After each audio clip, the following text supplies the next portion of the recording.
Hey, it's Adam here, and you're watching The Culture Hack, where we're talking about how to create engaged workspaces that unlock the potential of your teams and drive your business forward in ways you've never seen. So stay tuned. Hi, and welcome to The Culture Hack. Today is an extra special episode because we are here in studio. And could this be a sign of a higher production value for the show? I guess we'll have to see. But to kick us off, I'm so excited to have Heather Andrews on the show with me. Heather is a storytelling strategist and publisher. Welcome, Heather. Thanks so much for coming. Thank you for having me. I'm super excited about being on The Culture Hack with you. We have collaborated on a few different things, but we'll get to that. But first, tell us a little bit about yourself, Heather. That's a story. That's actually a whole show just in itself. But anyway, aside from that, I grew up in rural Alberta. Went to Edmonton, learned how to do X-ray technology, and from there I moved to Saudi Arabia, did that, met second husband actually, not the first, the second husband, who was also the father of my kids that are now young adults, and then I came back and I worked in healthcare. I've been in healthcare for 30 plus years, and part of the book title that we talked about, Obstacles Equal Opportunity, is really about restructuring, massive restructuring 10 years ago, which led me into the world of publishing by default. So that's how we're here today. Okay, wow.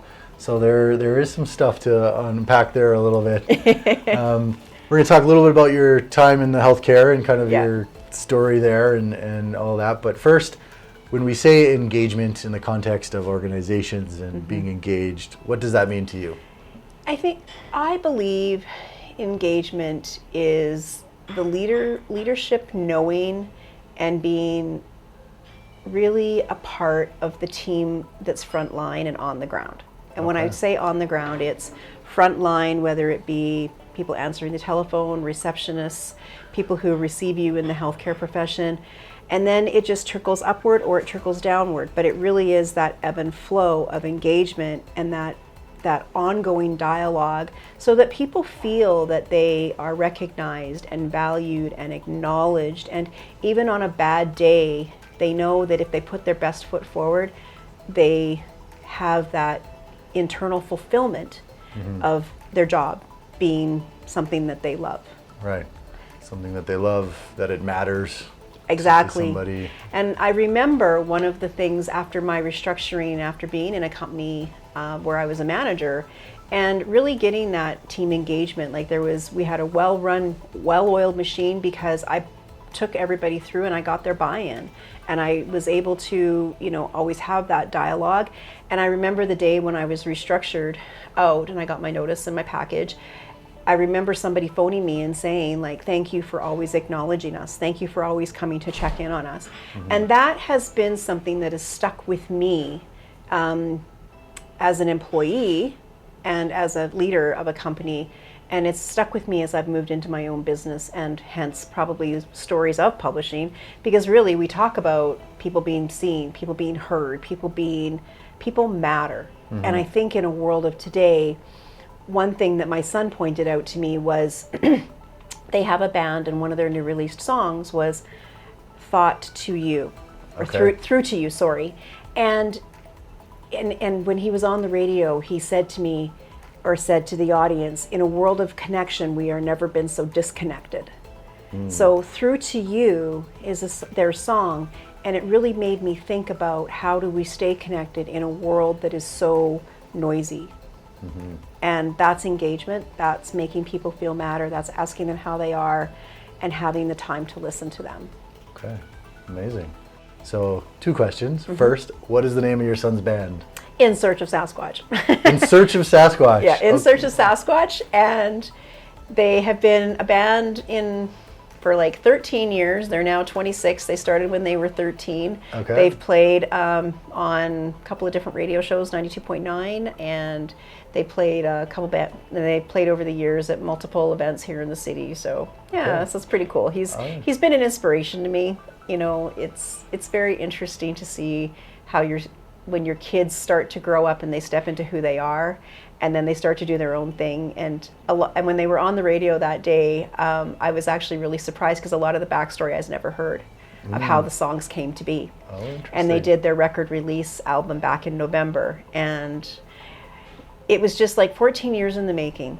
And so when we talk about businesses, we talk about careers, and they always say the overnight success is 10 years in the making. It really is. And it's a passion thing for them. It's whether they do something bigger with it, I really don't know, but it's been awesome for him to grow as an individual, and it's still the 4 remaining people, the 4 remaining young men. So it's pretty awesome to watch them grow over the years. Okay, In Search of Sasquatch. Fantastic. I feel like we need to play some music or something. But my other question is, I loved your definition of engagement, this idea of being heard and seen through the noise of the everyday. We call that the whirlwind sometimes, right? There's always a million things to do. Do you have any stories that come to mind, good or bad, in your experience in healthcare of this engagement happening? I believe that I walked into the world of publishing because I've seen people at their worst. Okay. And in any story, there's what happened, and you go through this ebb and flow. You go through the ebb and flow of the journey of this happened, then I went through this, how I went through it, how I came out the other side, and now I'm winning today, right? That's the story. And when we see people in healthcare, they share stories because we're a trusted source. And I remember, and when I'm in a healthcare situation with a client, with a patient, you are their sounding board, because either they're not feeling well or they've had a diagnosis of cancer. And I've held many hands of women who've been diagnosed with breast cancer. I've held the hands of many seniors during COVID, because I worked at frontline healthcare during COVID. And I remember one gentleman saying, I haven't seen my family in months, and I was sort of holding his hand, and he said, can you hold my hand a little longer, please? And I said, absolutely. And I think that when we are present in those moments, everything else can wait, because somebody needs you in that moment. And that's really what coaching and story and books and, having led networking events and having led teams, it's really being in that moment and being open to receive somebody when they're at their worst. And that is who I am, and everybody said that they always see my heart first. And that's part of healthcare service, client engagement. It's really being, people know that you're there for them. And that is also engagement, that's leadership, that's culture, and just seeing people at their good or their bad or their worst. I had a coach tell me when I was early on in my leadership training and journey, and she said, your job is to hold the space. So if somebody's pouring their heart out, resist the urge to solve the problem, just hold the space. So I always have this little person on my shoulder now and whispering in my ear. It's just like, hold the space, quiet, right? Just be there. It's enough. Yeah, right? I love that, hold the space. And I remember you always knew who like when I was in management and my door was open, and everybody knew that I had an open door policy, and I would always drop whatever it was unless I couldn't. But they would always come in, close the door, sit down in the chair. And somebody said, let's take away the chair, and then it's standing room only. I said, no, nobody will ever take that chair to that corner, because that is their space. Right. When they're having a really bad moment, they know that they can come and sit in that space, close the door, and they don't even have to say anything to me. It was their space to breathe. Right. And I think when you hold that chair, that space, it's powerful. It's very powerful, and you don't always have to fix the person's problem. Right. Well, I like how you've taken these lessons that you've learned in healthcare, where you're literally holding the hands of people that are sick or have just received bad news, and now you can apply them to a business scenario. Do you have any stories, or have there been challenges that you've had to work through using some of this experience in the business world?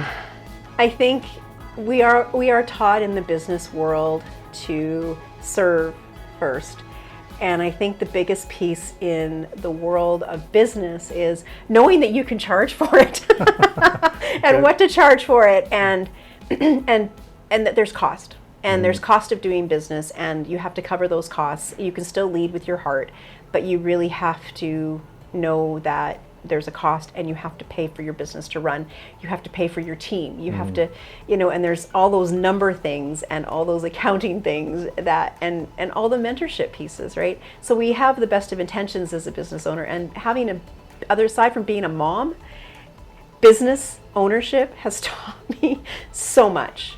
And it's one of those things in life that I would do it 10 times over, because I am not the same person that I was 9 years ago for having owned a business. And I would have never met the people and collaborated with the partnerships that I've had, namely yourself and Caitlin and Artin. And I feel so blessed because that I embarked upon this journey. And the biggest lesson really is about, even though you come from a place of service, whether you are city police, paramedic, frontline doctor, frontline nurse, whatever, you have a talent, and you have you can move into those spaces with everything that we've learned from healthcare and frontline work, frontline responders, and really stepping into those spaces to give back, but also stepping into a space that knowing you can charge, because you have a business to run and you have a team to pay, and you too have bills to pay. And that's probably been the biggest lesson, is just running the financials and knowing how to run a business. Because there's a degree of, there's not necessarily a degree, but there's ownership in owning a business and responsibilities, and there's a knowledge and wisdom base.